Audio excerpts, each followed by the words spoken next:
中国最近才试验一款用芳蜡做的五花杂色的一款糖仔，也毋过人是真烦恼讲，若使用着工业用的蜡，恐惊会影响着健康哦。高雄是对顶个月开始就展开稽查，抽检嘛发现讲，这款糖仔使用的甜味剂嘛超标，会依照是按法来处罚，嘛袂当搁卖。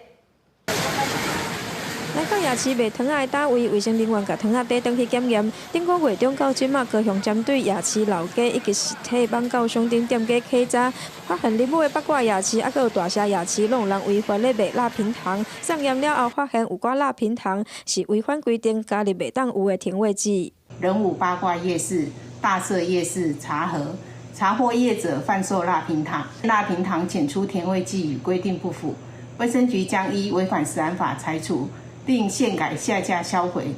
这届查243件，有4件无合格，2件是卖蜡平糖，另外2件是卖来路不明、无核准的中国食品。蜡平糖因为色水真丰富，伫中国非常流行，真侪囡仔爱食。台湾透过网络平台嘛买会到，客伫管得并无困难。魔芋爽嘛，类似那样的感觉，就是。 我觉得这种东西，你说政府可以把关，可是政府能够做到的程度也就这样，因为现在就是大家就是其实网络上买东西都很方便嘛。本身就是一个有点噱头的东西，那因为是噱头，所以它怎么制造或怎么样，有的时候是新的东西，它不一定是在法律可以保障的范围内。